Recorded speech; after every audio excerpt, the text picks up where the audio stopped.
Hey everyone, welcome to the Broadway Breakdown Green Room. Thank you all you company members who joined and are joining us here today.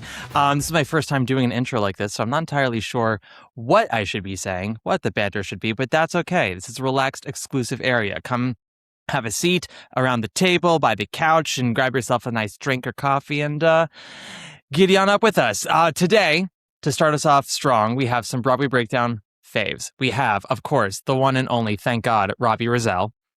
What a pleasure to be here and a pleasure to meet the other guests. Yes, thank you for coming to the Green Room. And of course, we have Will and Rachel Anderson, our wonderful theater lovers. Welcome to the Green Room, guys. Hi. Hello. Happy to be here. And we're wearing green. And you guys are wearing green. I just realized. Wow. Dang. I mean, Robbie and I are wearing purple, so everyone's kind of matchy-matchy. Well, I'm in my funny girl moment. And I'm in my I'm in my theater Stage Door Manor. Did you go there? No, I didn't. I'm just a fan. Anyway, kids, we're doing something a little interesting today. We are Kooky crazy. We have decided to narrow down and rank the top opening numbers in musical theater history. Ideally, everyone would get at least one choice per decade. They don't have to do every decade, and you could do up to 2 choices per decade. Once we've made our choices, I then reached out to our friends of the pod, and they were all allowed to add one choice as well.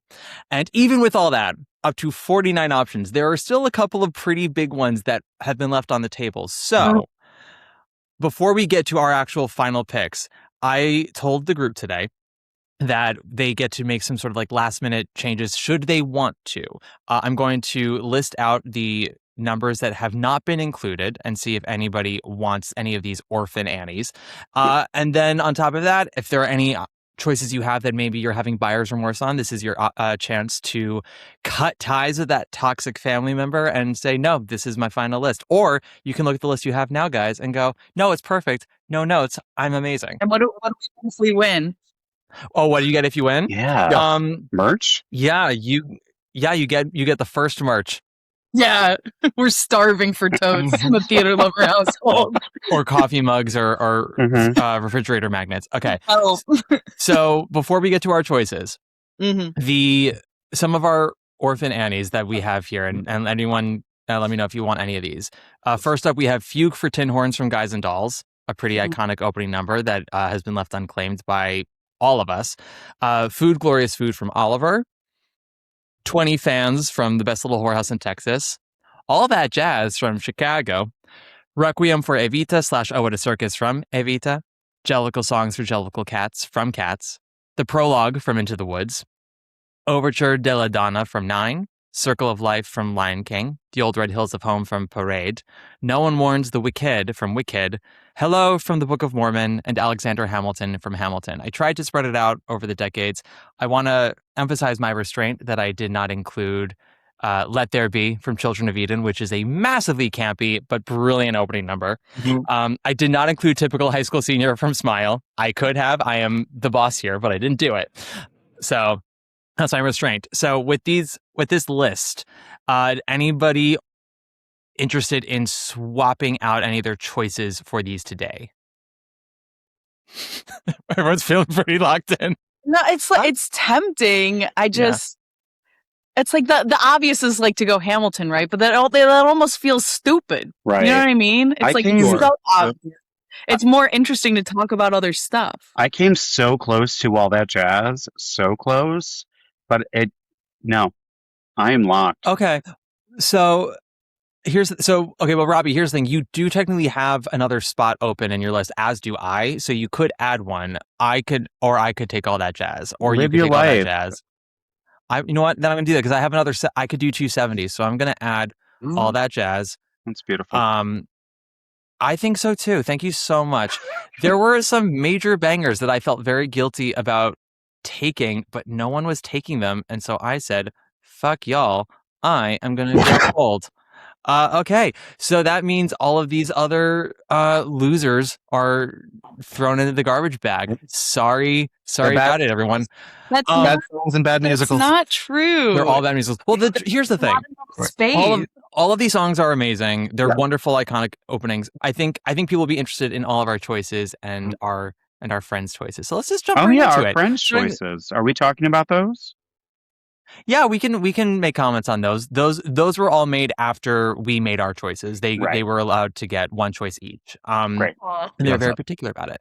And I Yeah, do they were. have their reasonings as well. So okay. Okay, Starting cool. with 30s and 40s. Robbie, what do you have for your 30s and 40s pick and why? Thank you so much for asking. I chose another opening, another show from Kiss Me Kate. Why, you may ask? Why? I saw the 2000 revival so many times, and the way that Michael Blakemore staged it, and it's just so clearly set up the world of what we were entering. Adrienne Lennox just belting, Maren Maisie appearing like the goddess she is, and Stokes, etc. It just felt correct as I was looking down the list of 30s and 40s. It is like it personifies musical theater. It literally personifies musical theater because it's about creating a musical. I think any musical song title that can also be like an Instagram caption and people understand what you're saying Mhm. is like it's an upper echelon of musical theater. Yeah. It's 1000%. Mhm. I went "Oh What a Beautiful Morning" from Oklahoma.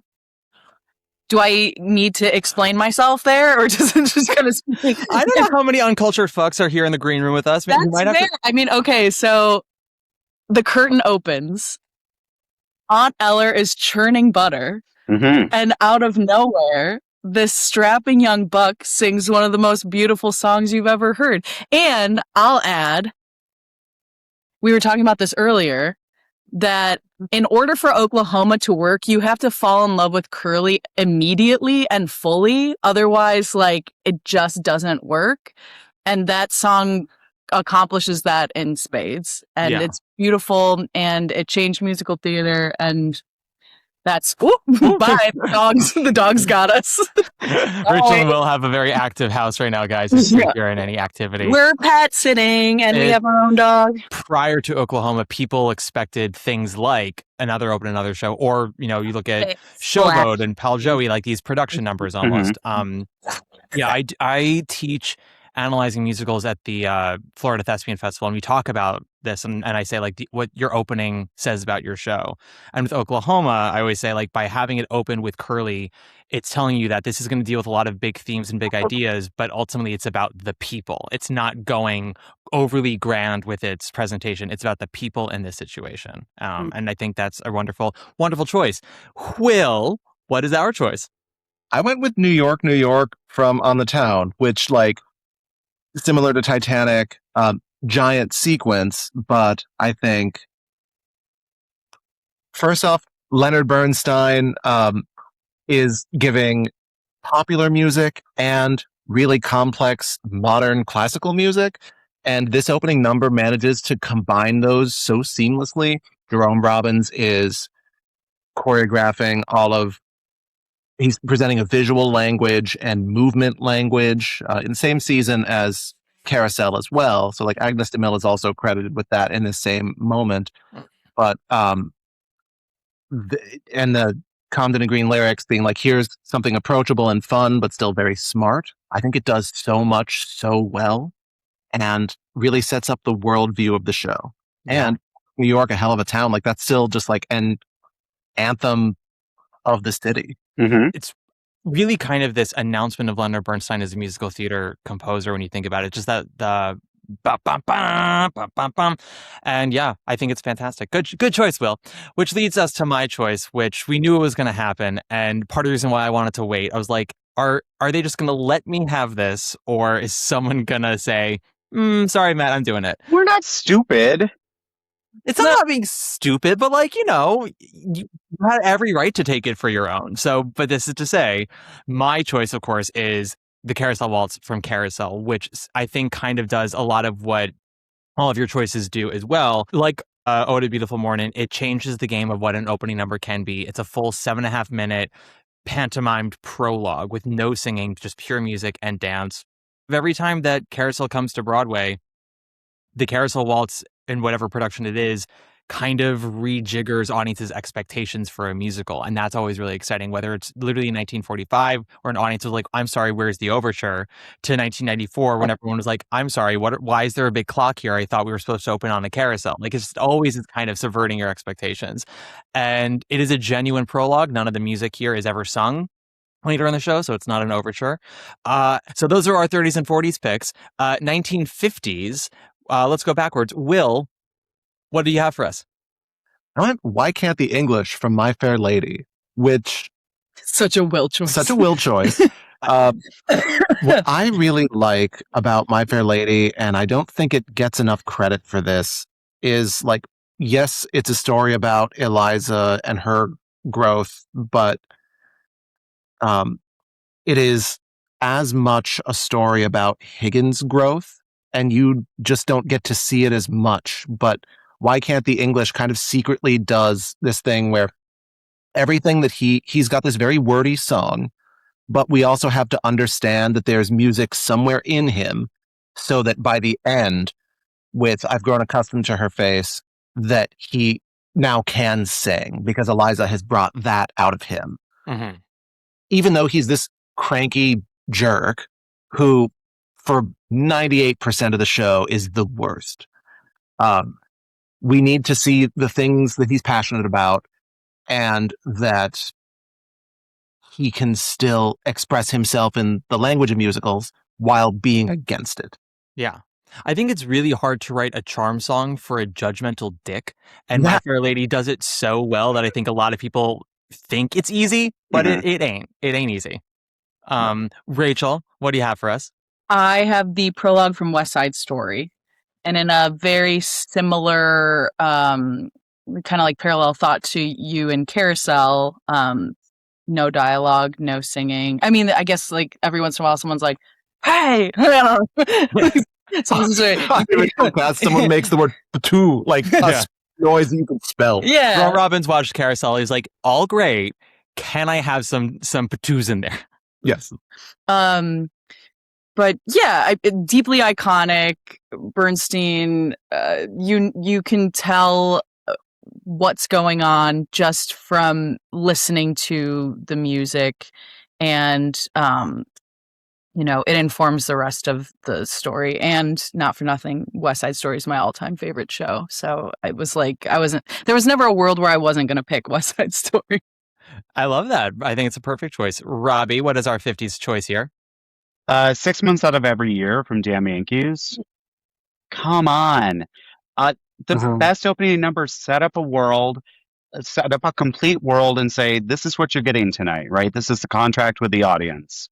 There's nothing worse than when you see something in that opening number, whether it's a cabaret or a musical, like the opening number is the contract and then it's broken by everything that comes after it. 6 months out of every year, Richard Adler and Jerry Ross.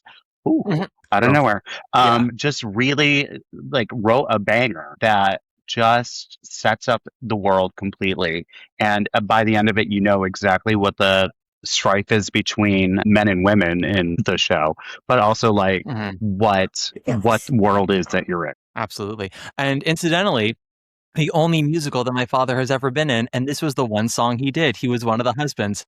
Strike 3, ball 4, da, da, da, da, da, da. He still remembers his choreography today, and this was like 8th grade at Riverdale. So that's the power of Damn Yankees, Robbie. I used to lie and tell people that the 94 production of Damn Yankees was my first Broadway musical because I thought it was a lot classier than what was actually my first Broadway musical, which was the 94 Grease. The Star Search Grease with Rosie O'Donnell, etc. And I realize now that thinking that Jerry Lewis in Damn Yankees was classier than Billy Porter et al. In Grease is maybe the dumbest and most pretentious thing in the world. But I just loved that Damn Yankees so much. You grew from there. You grew out of that. You're good. My choice for the 1950s, I picked Rock Island from The Music Man. Yeah. Which is, I mean...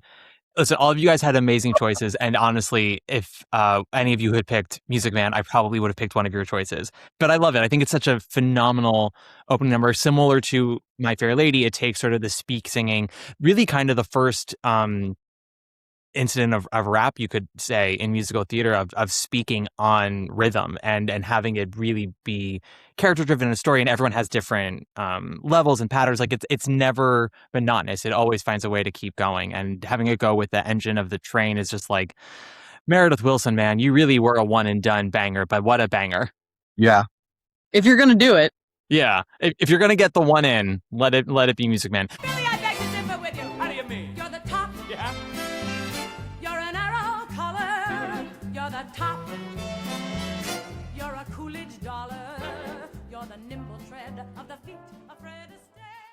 All right, guys, that's going to do it for this preview of Broadway Breakdown. If you want to hear the entire, almost 2.5 hour episode, you can click the link in the description box of this episode. It'll link you to the Broadway Breakdown Patreon, otherwise known as the Broadway Breakdown Green Room, where you can become a company member for just $5 a month. That is the equivalent of a bagel with cream cheese or a large cup of coffee at Dunkin' Donuts. Literally just one large cup of black coffee at Dunkin' Donuts per month. That is all you need to do to support this podcast, support the Patreon, help us grow. If you liked this taste, you'll get to hear all of our choices, mine, Will's, Rachel's, Robbie's, plus entries from friends of the pod, new friend Steve Tipton, plus Brian Nash, you just heard on the Next to Normal episode, longtime friend Margaret Hall, very longtime friend John Miscavige, Rob W. Schneider, pod mother Allie Gordon, gunkle of the pod Adam Ellsbury, plus where Robbie, Will, Rachel, and I rank all of these opening numbers. Spoiler alert, some of them will surprise you, and some of them will make you a little mad, but it's always a fun discussion. So I highly recommend that you click the link and you join the Patreon. If you are still iffy, that's okay. There are more to come, more previews to come, but we will be dark for the majority of August. So yeah, we'll see you guys soon enough. That's it for now. Enjoy the rest of your summer, guys. Bye.